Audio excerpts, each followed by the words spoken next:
Welcome back नाजरीन। मियां नवाज शरीफ ने मरी के गवर्नर हाउस में पीएमएलएन सेनेटर्स के साथ मुलाकात की है और मीडिया से गुफ्तगू भी की है, लेकिन जो उनकी डिसअपॉइंटमेंट्स हैं न जाने वो ख़त्म होने का नाम ही नहीं ले रही। बासी साहब, क्या रीज़न्स हैं?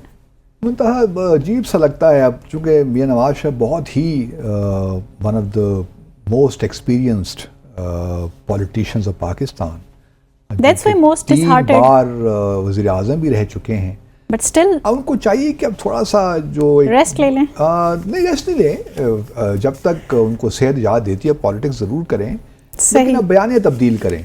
वही बयानियाँ कि जी मुझे निकाला क्यों गया, ये तो हम बड़े अरसे से सुन रहे हैं हर बयान में। हाँ, कि हर प्रेस कॉन्फ्रेंस इससे शुरू होती है और यहीं पे ख़त्म होती है कि जी मुझे निकाल कर बड़ी ज़्यादती हुई, 10 साल मेरे ज़ाय हो गए, हम पाकिस्तान को कहाँ से कहाँ लेकर चले जाते। सब बातें ठीक हैं, मानते हैं, आपका अपना नुक्ता नज़र है, जो निकाला गया वो भी शायद ठीक नहीं था, बहुत सी चीज़ें उसमें थे अवामिल जिसकी वजह से सब कुछ हुआ उस वक्त।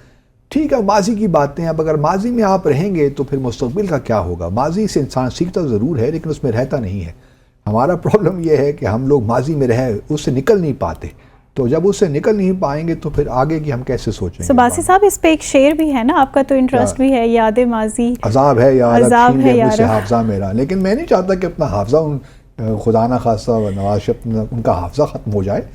याद ज़रूर रखें, उनको याद भी रखें, लेकिन बार बार मेरे ख्याल में पाकिस्तानी लोगों को एक इन जैसे जो हमारे सियासी कदावर लीडर्स हैं उनको ज़रूरत है कि पाकिस्तान को के लोगों के लिए अच्छी बात करें, आगे बढ़ें, रादर दिन कि वही बातें माजी की तलखियों पे हम बात करते रहें और उसी बात को बार बार दोहराने से तो मज़ीद एक माहौल में जो है ना एक उदासी सी पैदा हो जाती है। अब माहौल को ज़रा बेहतर करें। अगर आप समझते हैं कि आपके भाई साहब डिलीवर कर रहे हैं, कि उन्होंने शाबाश भी दी है ना, एक जानिब भाई हैं, एक जानिब बेटी हैं, को भी शाबाश दी है कि रोटी की कीमत कम हो गई है, और शहबाज शरीफ साहब को भी शाबाश दी है कि बड़ा ज़बरदस्त काम कर रहे हैं। मैं समझता हूँ कि अभी it's too early, it's like jumping the gun.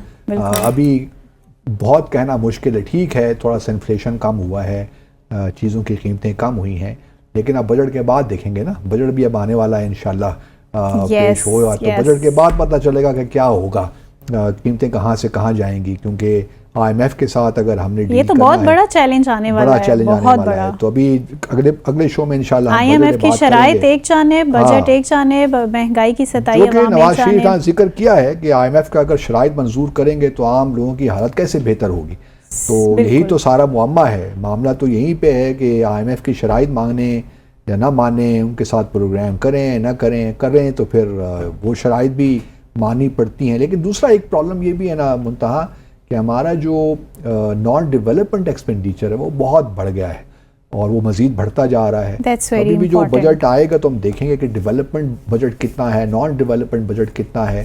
तो ये तमाम, और हुकूमत लगती नहीं है कि अपने अखराजात कम करने की ख्वाहिश भी रखती है।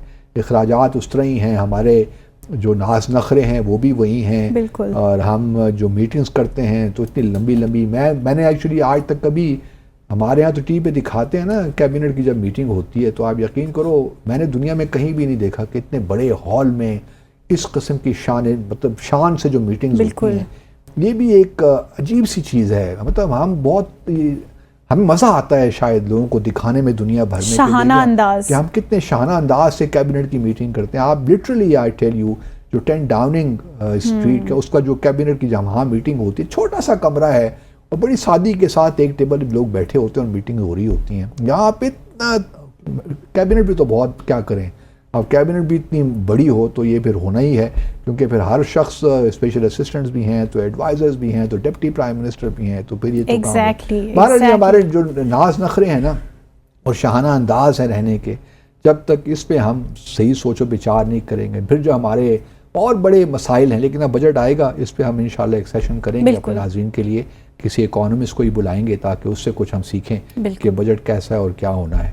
तो ये एक इम्पॉर्टेंट है। लेकिन ये जो आज नवाज शरीफ साहब ने किया, एक तो मरी में मीटिंग भी होती है, गर्मी पड़ रही है कुछ इलाकों में पाकिस्तान में सख्त, लेकिन मरी के गवर्नर हाउस में मतलब मीटिंग करने का भी अपना मज़ा होता होगा। बिल्कुल, मैंने तो कभी लेकिन इसका भी अपना एक मज़ा है नहीं? बिल्कुल, तो ये विद ऑल द प्रोटोकॉल्स। हाँ, तो चूंकि नवाज बेटी बट स्टिल एंग्री, हाँ स्टिल एंग्री, प्रोटोकॉल भी इंजॉय कर रहे हैं, कंडीशन। उनसे अच्छे तो हम नहीं रह गए, गरीब सताए पाकिस्तानी अवाम। नहीं, हम तो खैर अच्छे हैं ही हैं, क्योंकि हर हाल में खुश, हम हर हाल में खुश, इत्मीनान है, अल्लाह ताला खुश रखे सबको। लेकिन सवाल ही पैदा कुछ रिकमेंड करेंगे?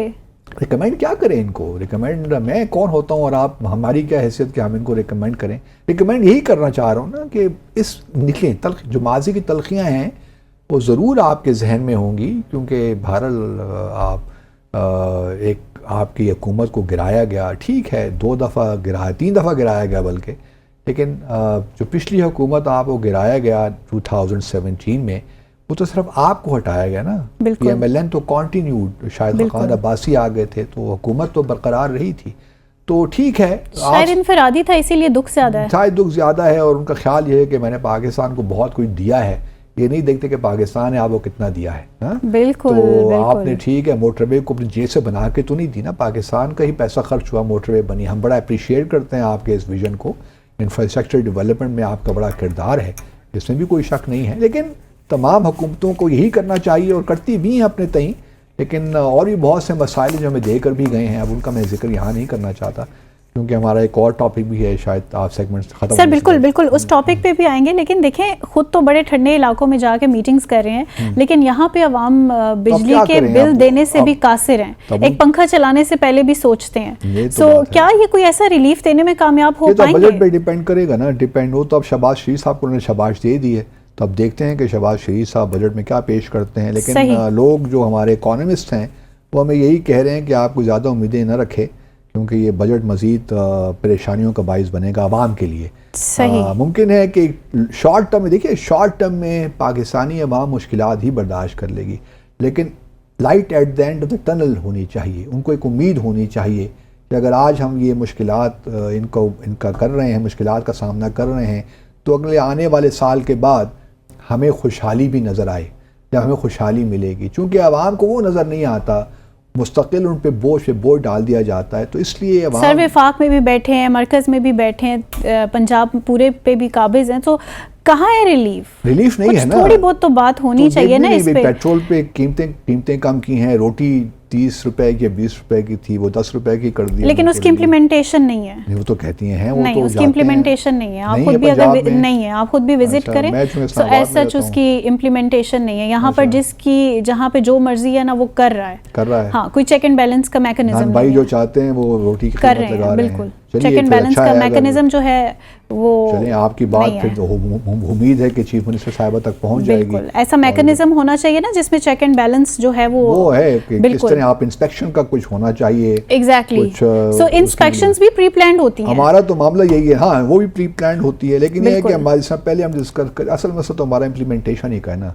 पॉलिसी भी बन जाती हैं, कुछ डिसीजन भी ले जाते हैं, इम्प्लीमेंट नहीं हो पाते असल चीज़। ठीक है, thank you so much Basit साहब। डेफिनेटली जो लैक नज़र आता है वो पॉलिसी इम्प्लीमेंटेशंस का नज़र आता है, और जब तक ये इशू एड्रेस नहीं होगा पाकिस्तान डेवलप कर सकेगा, तरक्की कर सकेगा, इसके भी कोई आसार नज़र नहीं आते। डिसाइफर से अपनी मेज़बान मुंतहा हसन को इजाज़त दीजिएगा, आपसे मुलाकात होगी इंशाल्लाह नेक्स्ट वीक। खुदा हाफिज़।